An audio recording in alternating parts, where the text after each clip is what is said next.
আল্লাহ পাক রব্বুল আলামিন প্রত্যেকটা নবীকে এক একটা কালেমা দিয়েছেন।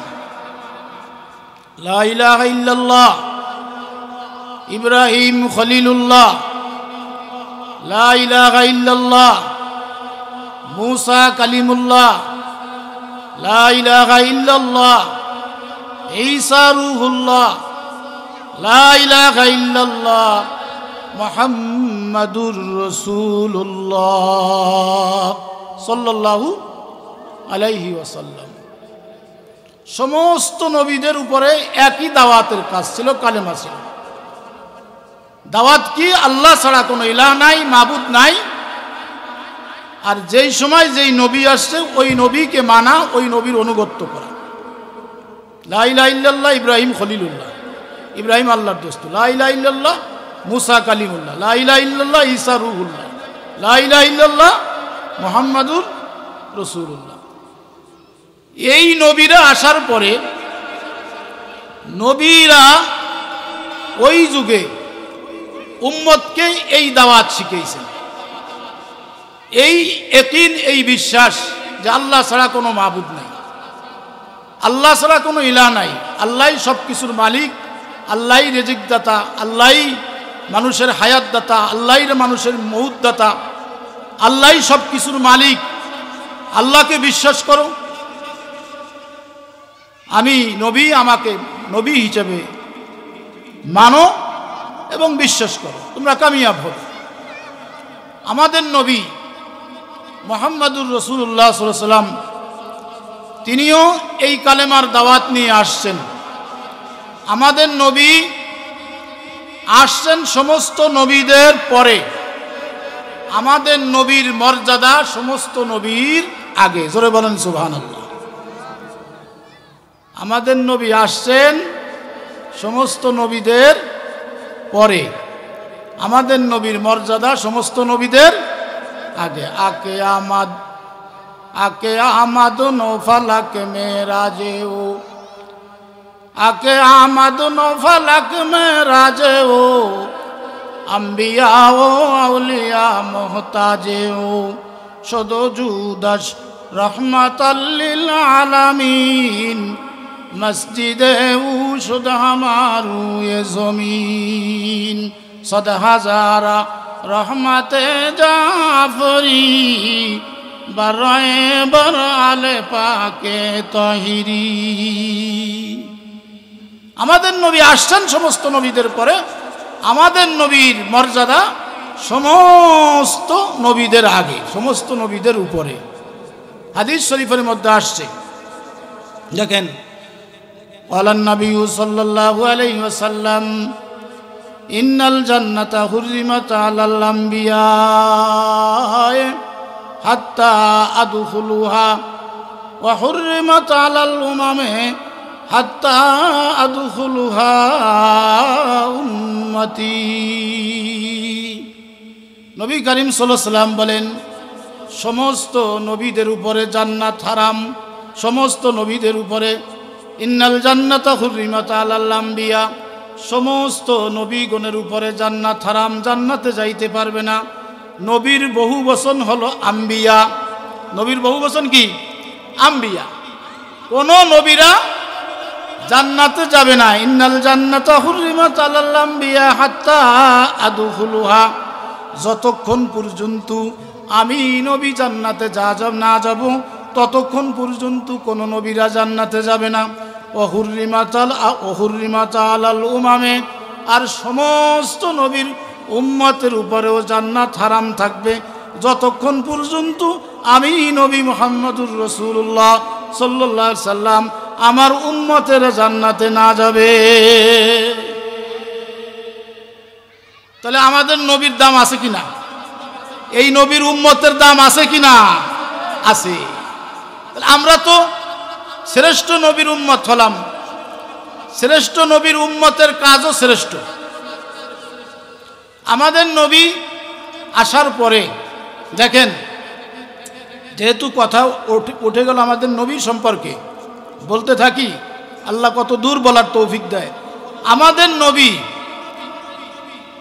তিনি যখন জন্মগ্রহণ করে, জন্ম থেকে নবুয়তি পর্যন্ত, নবুয়তি লাভ করার পর্যন্ত নবীর একটা অবস্থা, নবুয়তের পর থেকে নিয়ে নবীজির মৃত্যু পর্যন্ত, এন্তেকাল পর্যন্ত এখানে আর একটা অবস্থা।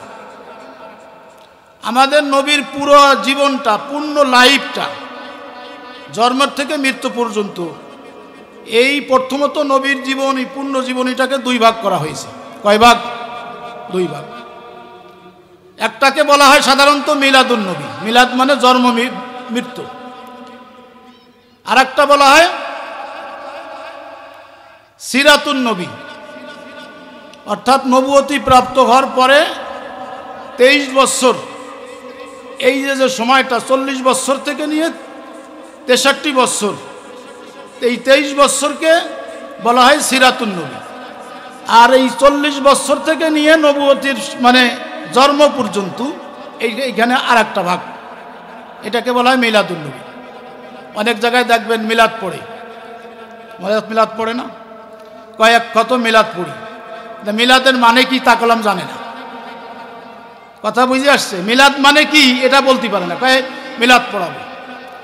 এখন যদি জিজ্ঞাসা করা হয়, ভাই মিলাদ যে পড়াবেন আসলে মিলাদটা কি, কয় যে হুজুররা পড়ে, দোয়া কালাম পড়ে, এইটাই বলে। এই ছাড়া কলাম পাবলিক আর কিছু বলে না, আর কিছু বলতেও পারে না, জানেও না। বিজ্ঞ যারা, আলেম যারা, বিজ্ঞ যারা ওলামায়ে কেরাম, তারা জানে, তারা বোঝে এবং তারা এটার ব্যাখ্যা দিতে পারে যে মিলাদ কাকে বলে, আর রসুলের জীবনী কাকে বলে, রসুলের সিরাত কাকে বলে। সাধারণত আমরা বুঝি রসুল সাল্লাল্লাহু আলাইহি ওয়াসাল্লামের, এটা শরীয়ত সম্মত এবং কোরআন হাদিসের দৃষ্টিতে আমি বলতেছি, হুজুর সাল্লাল্লাহু আলাইহি ওয়াসাল্লামের জন্ম থেকে নিয়ে নবুয়ত পর্যন্ত এটাকে বলা হয় মিলাদ, জন্ম। হুজুর সাল্লাল্লাহু আলাইহি ওয়াসাল্লাম জন্মের সময় কি কি অলৌকিক ঘটনা পৃথিবীতে ঘটেছে, এগুলো শুনতে খুব মজা লাগে, এইগুলো আমল করার মতো কিছু এর ভিতরে নাই, এটাকে বলা হয় মিলাদুন নবী। আর আমরা বর্তমান সমাজে যে মিলাদ পড়ি প্রথা, এটা হলো ইয়া আইয়ুহাল্লাযীনা আমানু সাল্লু আলাইহি ওয়া সাল্লিমু তাসলিমা, আল্লাহুম্মা সাল্লি আলা সাইয়্যিদিনা মাওলানা মুহাম্মদ, মুহাম্মদ অনেকে টানও দেয়, মুহাম্মদ ওয়া আলা আলি সাইয়্যিদিনা মাওলানা মুহাম্মদ। কি বলেন, কথা ঠিক কিনা? এই হলো আমাদের দেশের মিলাদের প্রথা। আসলে মিলাদের কথা বললে রসুলের জন্ম বৃত্তান্ত আলোচনা করতে হবে, এইটাকে বলা হয় মিলাদ। রসুলের জন্ম বৃত্তান্ত আলোচনা করার নামই হলো মিলাদ শরীফ, মিলাদ। কিন্তু দেখা যায় যে মিলাদের কথা বলিয়া ওই রসুলের জন্ম বৃত্তান্ত আলোচনা করা হয় না। কোরআন শরীফ পড়া হয়, সূরা কিরাত পড়ে মোনাজাত দেওয়া হয়। সমাজে আমাদের এইটাই আমরা মিলাদ হিসেবে গ্রহণ করেছি, এইটাই কি আমরা মিলাদ বলি। কিন্তু প্রকৃতভাবে মিলাদ হলো হুজুর সাল্লাল্লাহু আলাইহি ওয়াসাল্লামের জন্ম বৃত্তান্ত আলোচনা করা, এটাকেই বলা হয় মিলাদ। এই মিলাদ শরীফের ভিতরে আমল করার কিছু নাই, রসুলের নবুয়তের আগ পর্যন্ত আমলের কিছু নাই। শুনতে খুব মজা লাগে, নবী করিম সাল্লাল্লাহু আলাইহি ওয়াসাল্লাম জন্মের সময় কি কি অলৌকিক ঘটনা ঘটেছে শুনতে অনেক ভালো লাগে, মজা লাগে, মনটা নরম হয়ে যায়। যেমন আমি দুই একটা কথা বলি। আল্লাহর নবী রসুল আরবি সাল্লাল্লাহু আলাইহি ওয়াসাল্লামের মায়ের নাম ছিলেন, বলতে পারবেন আপনারা কি নাম ছিলেন? কেউ বলতে পারবেন না? আমেনা। মাশাআল্লাহ। হুজুর সাল্লাল্লাহু আলাইহি ওয়াসাল্লামের পিতার নাম ছিলেন আব্দুল্লাহ, দাদার নাম ছিলেন আব্দুল মুত্তালিব। মাশাআল্লাহ। এটা করলাম একটা পরীক্ষার মতো, এটা করলাম একটা ক্লাস, আপনারা শিখেন কিছু। তো হুজুর সাল্লাল্লাহু আলাইহি ওয়াসাল্লাম যখন জন্মগ্রহণ করবে আমেনার গর্ভে, যখন মিলাদ কি সেটা বলতেছি, আমেনার গর্ভে, যখন এই আমেনার গর্ভে থাকা অবস্থায় জন্মের 6 মাস আগে আমার আপনার নবীর পিতা আব্দুল্লাহর ইন্তেকাল হয়ে যায়। ইন্না লিল্লাহি ওয়া ইন্না ইলাইহি রাজিউন। এই আমেনা গর্ভে থাকা অবস্থায় উনি খুব অলৌকিক অনেক কিছু আসমান থেকে ওনাকে শুনাই দেওয়া হতো, জানাই দেওয়া হতো। যেমন আমেনাকে বলা হতো, আমেনা তোমার পেটে এমন একটা সন্তান আসতেছে, এমন একটা সন্তান তোমার পেটের মধ্যে আছে, তোমার গর্ভে আছে, যেই সন্তানটা পৃথিবীর শ্রেষ্ঠ সন্তান হবে, যেই সন্তানটা তামাম পৃথিবীর রাজত্ব করবে, যেই সন্তানটা অনেক ভাগ্যবান সন্তান। ও আমেনা, তোমার এই সন্তানটা জন্মগ্রহণ করলে তোমার এই সন্তানের নাম রেখে দিও মুহাম্মদ। সুবহানাল্লাহ। আমেনা বর্ণনা করেন, আমি যখন পানি নেওয়ার জন্য যখন কলসি নিয়ে যখন কোনো পুকুরের দিকে যেতাম, গায়েব থেকে কে যেন আওয়াজ দিয়ে বলতো, হে জিবরাইল, আমার বন্ধুর মা আমেনা পানি নেওয়ার জন্য কলসি নিয়ে পুকুরের দিকে যাইতেছে, আমার বন্ধুর মা আমেনার জন্য কোনো কষ্ট না হয়, পানিটা আমার বন্ধুর মায়ের জন্য নিচের থেকে একটু উপরের দিকে উঠায় দাও। সুবহানাল্লাহ। তো জন্মের আগে এই সমস্ত ঘটনা ঘটেছে। নবীজি সাল্লাল্লাহু আলাইহি ওয়াসাল্লাম যখন জন্মগ্রহণ করেন, নবীজি জন্মগ্রহণ করার পরে আবু জাহেলের একজন দাসী ছিলেন, নাম ছিলেন সোয়াইবা। সোয়াইবা আবু জাহেলকে গিয়ে সংবাদ দিল, খবর দিল, আবু জাহেল তোমাদের বংশে একটা পূর্ণিমার চাঁদ আজকে জন্মগ্রহণ করেছে, একটা পূর্ণিমার চাঁদ আসছে তোমাদের ঘরে। আবু জাহেল খুশিতে আনন্দ আত্মহারা হয়ে আবু জাহেল তাকে নখ দিয়ে ইশারা দিলেন, তুমি আজাদ, তুমি মুক্ত, তুমি আজকের থেকে তুমি আমার দাসী নয়। এই সমস্ত ঘটনা শুনতে অনেক ভালো লাগে, আমল করার মতো কিছু নাই। আরো আসছে কিতাবের মধ্যে, আল্লাহর নবী রাসূল আরবি সাল্লাল্লাহু আলাইহি সাল্লাম যখন জন্মগ্রহণ করলেন, রোম আর কয়সার, রোম শহরের বাদশাহ 1000 বছর পর্যন্ত আগুন জ্বালায়ে ওই আগুনের পূজা করতেন। আল্লাহর নবী মুহাম্মদ সাল্লাল্লাহু আলাইহি সাল্লাম জন্মগ্রহণ করার পরে ওই 1000 বছরে প্রজ্বলিত আগুন সব নিভে ছারখার হয়ে যায়। এরকম হাজারো ঘটনা নবীজির জন্ম হওয়ার পরেও ঘটেছে। আমল করার কিছু নাই, কিন্তু আমল করার বিষয় হলো হুজুর সাল্লাল্লাহু আলাইহি সাল্লাম নবুয়তি প্রাপ্ত হওয়ার পরে 40 বছর পরে হুজুর যা করেছেন এইগুলো হলো আমাদের করণীয়, এইগুলো মাননীয়, এইগুলো অর্জনীয়। যা করেছেন, যা নিষেধ করেছেন এগুলো বর্জন করতে হবে, ছেড়ে দিতে হবে। রাসূল সাল্লাল্লাহু আলাইহি ওয়াসাল্লাম সম্পর্কে আজকে যে আয়াতটা পড়েছি সূরা আল ইমরান থেকে 3 নম্বর পারা থেকে, আল্লাহ রাব্বুল আলামিন বলেছেন, কুল ইন কুনতুম তুহিব্বুনাল্লাহা ফাত্তাবিউনি ইউহিব্বুকুমুল্লাহ ওয়া ইয়াগফির লাকুম যুনুবাকুম আল্লাহু গফুরুর রহিম।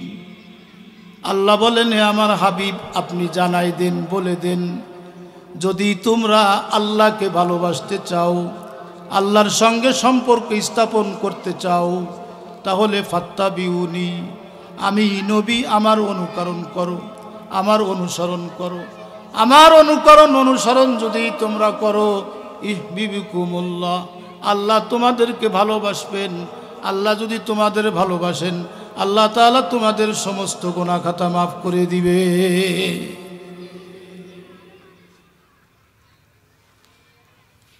তাহলে আয়াতের মধ্যে বোঝা গেল যে আল্লাহকে পাইতে গেলে নবীর ভালোবাসা অর্জন করতে হবে।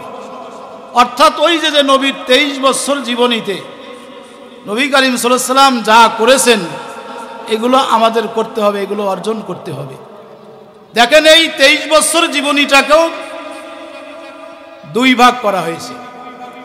তাফসীরের কিতাবে, ইতিহাসের কিতাবে আসছে এই নবীর জীবনীটাকে 23 বছর জীবনীটাকে দুই ভাগ করা হয়েছে। একটা হলো মাক্কি জিন্দেগি আর একটা হলো মাদানী জিন্দেগি, অর্থাৎ নবী করিম সাল্লাল্লাহু আলাইহি ওয়াসাল্লাম নবুয়ত প্রাপ্তি হওয়ার পরে 10 বছর মক্কাতে ছিলেন। কত বছর মক্কাতে ছিলেন বলেন? আরো জোরে কোন, কত বছর? 10 বছর। আর মদিনায় ছিলেন কত বছর? 13 বছর। কত বছর ভাই? 13 বছর। 10 আর হলো 3, কত হলো? 10 আর হলো 13, কত হলো?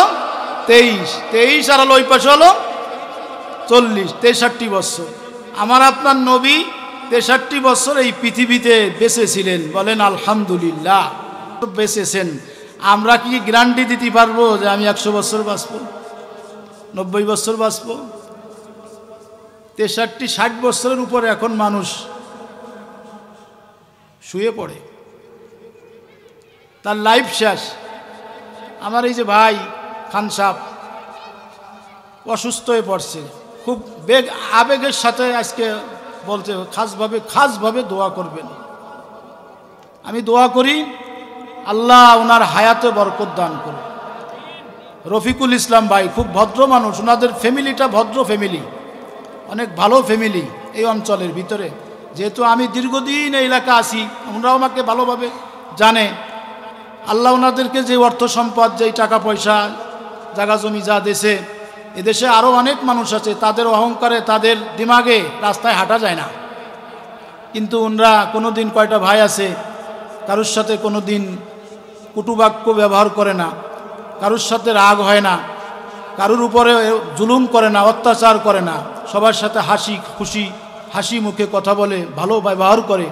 এইটাই ওনার বাবাকে দেখেছি আমি, ওনার বাবাও ভদ্র মানুষ ছিল, ভালো মানুষ ছিল। বুড়ো বয়সে দেখেছি মাঝে মাঝে হাঁটতে গেলি ডাকি কথা বলতেছে, সালাম হতেছে, প্রথমে পরিচয় হয়েছে কোন জায়গা থাকেন, কোন মসজিদে, এইভাবে ভদ্র ফ্যামিলি, ভদ্র মানুষ। ওনার বাবার কবরকে, মায়ের কবরকে পাশেই সাহিত্য। আল্লাহ পাক রব্বুল আলামিন জান্নাতুল ফিরদাউসের আলা মকাম দান করুন। সকলে বলেন আমিন, আরো জোরে সরে বলেন আমিন। আমার ভাইরা, আমি বলতে চাচ্ছিলাম যে নবীজির এই 23 বছর জীবনীটাকে দুই ভাগ করেছেন। আবার মক্কার যেই 10 বছর নবী কাটাইছেন, এইটাকে বলা হয় মাক্কি জিন্দেগি, মক্কায় জীবন কিভাবে কাটছে।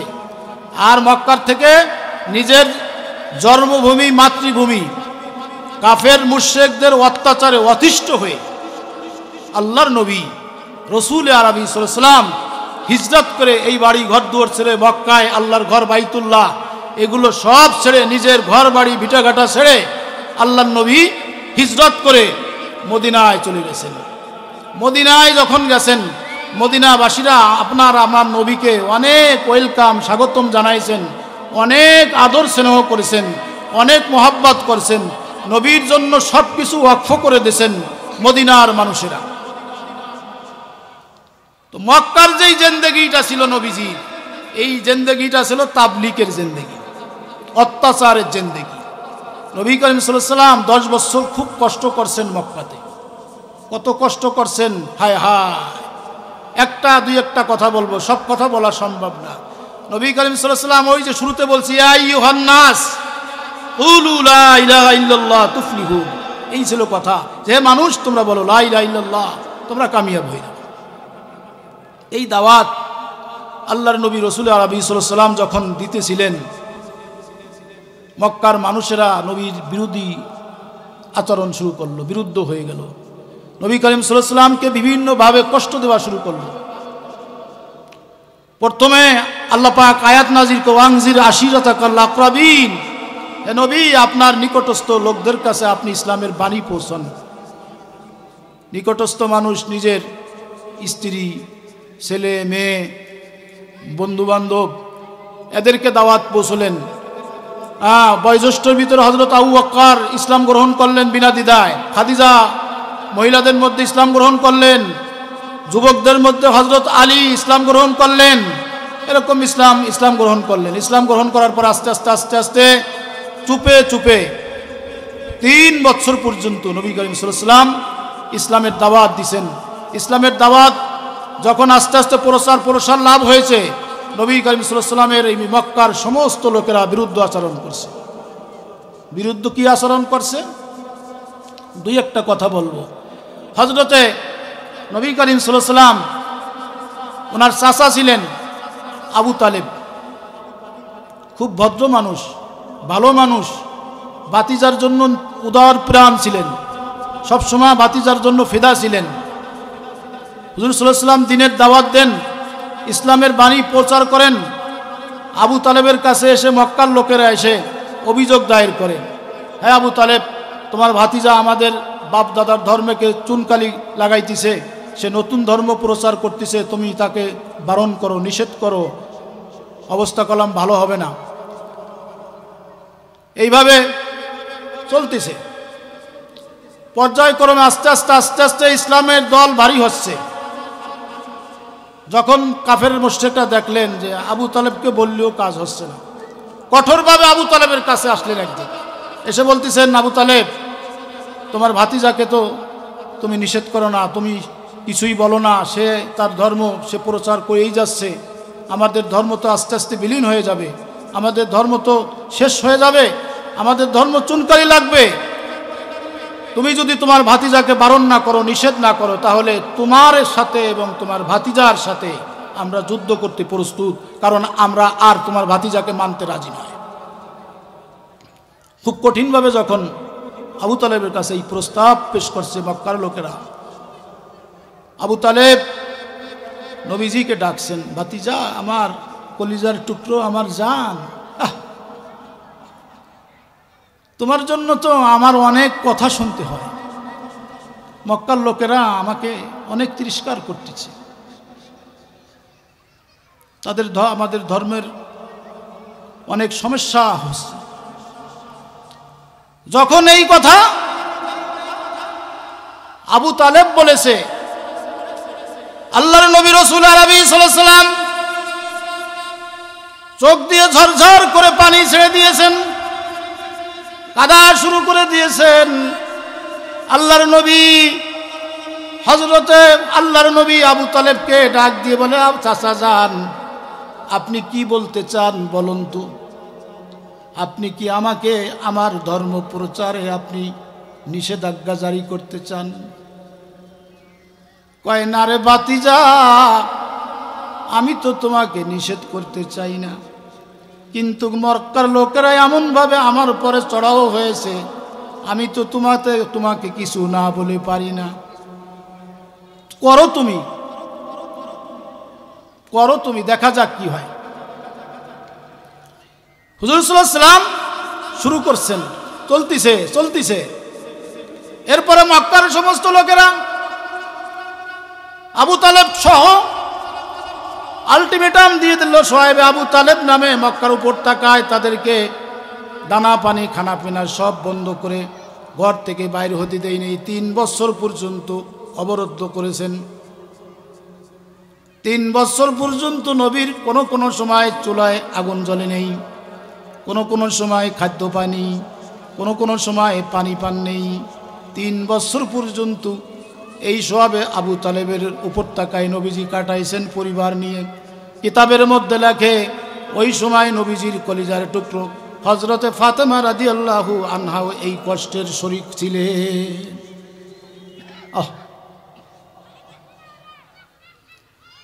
কিতাবের ভিতরে লেখে, হযরতে নবী করিম সাল্লাল্লাহু আলাইহি ওয়াসাল্লামের স্ত্রী সহধর্মিণী খাদিজাতুল কুবরা রাদিয়াল্লাহু আনহার ভাতিজা একদিন কিছু জব নিয়ে, গম নিয়ে তাদেরকে খাওয়ানোর জন্য আনতেছেন। এইটা যখন আবু জাহেল দেখছে তাদের খাদ্য খাবার প্রেরণ করবে, নিয়ে যাইতেছে, কঠিনভাবে দমন করছে, না খাদ্য দেওয়া যাবে না, খাওয়ানো যাবে না। আর একজন লোক যে এই দৃশ্যটা যখন দেখেছে, সে বলতেছে, এত বড় জুলুম করা যাবে না, এত কষ্ট দেওয়া যাবে না, তারাও তো আমাদের লোক, যাও তাদেরকে খাদ্যের ব্যবস্থা করো। 3 বছর পর্যন্ত আল্লাহর নবী রাসূল আরবি সাল্লাল্লাহু আলাইহি সাল্লামকে এইভাবে কষ্ট দিয়েছে, যন্ত্রণা দিয়েছে। দলে দলে দলে দলে মুসলমান হইতেছে। দলে দলে যখন মুসলমান হইতেছে, দিন দিন ইসলামের উন্নতি হচ্ছে, তারা কি করছে, মুসলমানের সংখ্যা বাড়তিছে।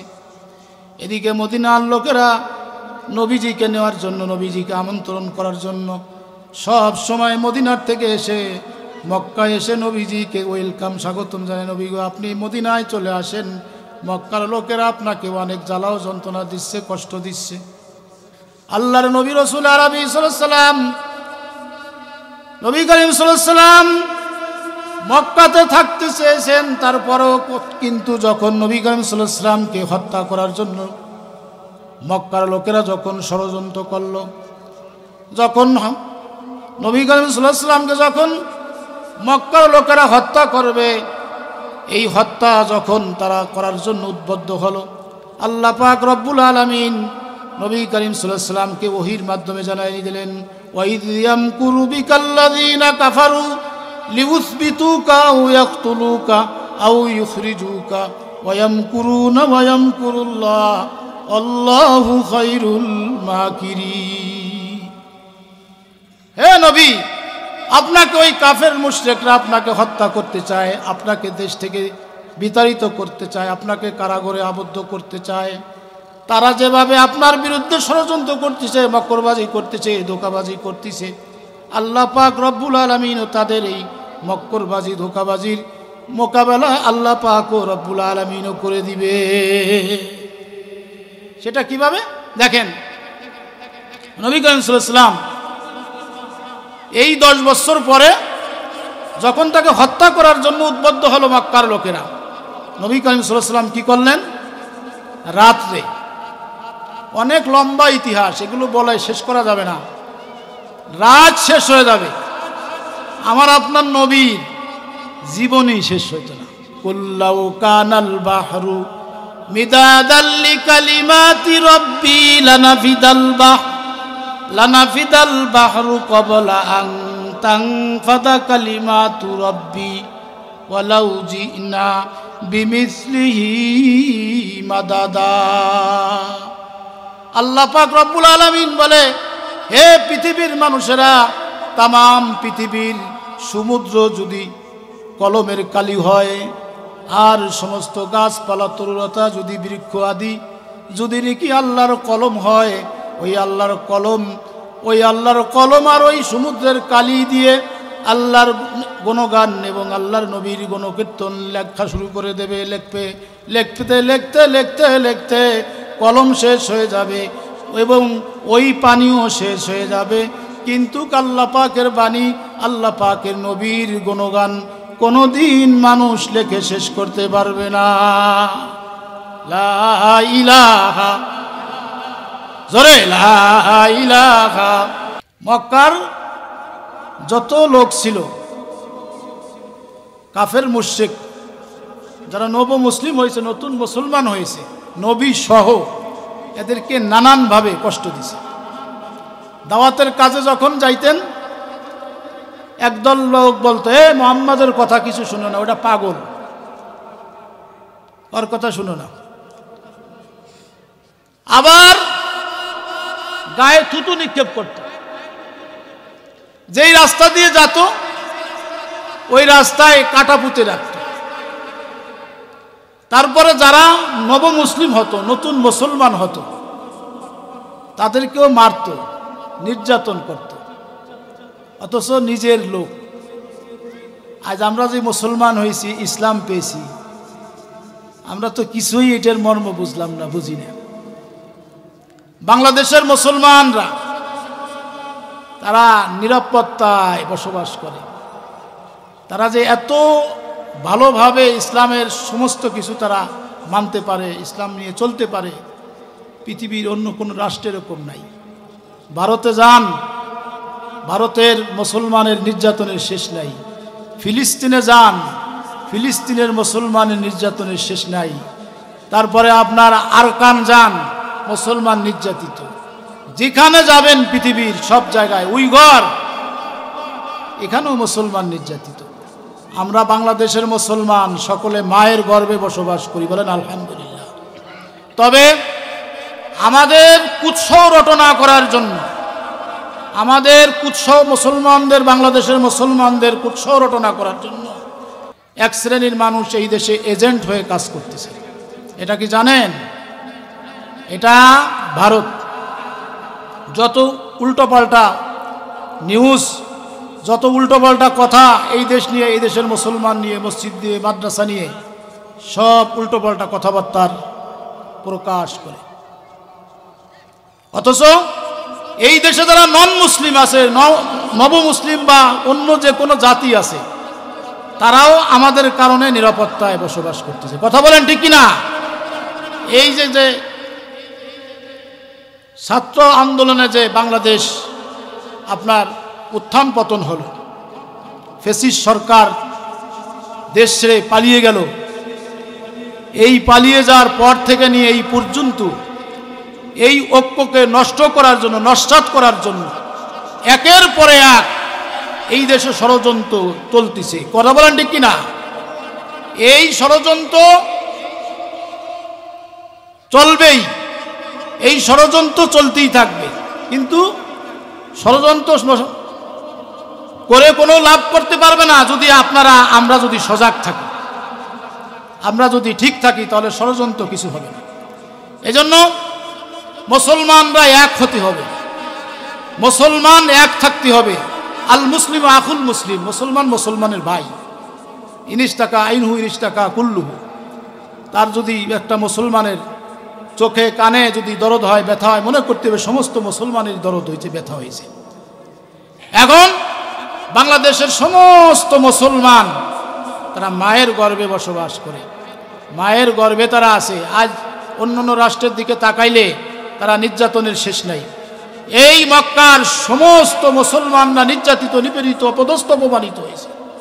এরা শেষ পর্যন্ত আল্লাহর কাছে আবেদন করছে, নিবেদন করছে, আল্লাযীনা ইয়াকুলুনা রাব্বানা আখরিজনা মিন হাযিহিল ক্বরিয়াতিয যালিমি আহলুহা রব্বানা ওয়াজআল লানা মিন লাদুনকা ওয়ালিয়া ওয়াজআল লানা মিন লাদুনকা নাসীরা।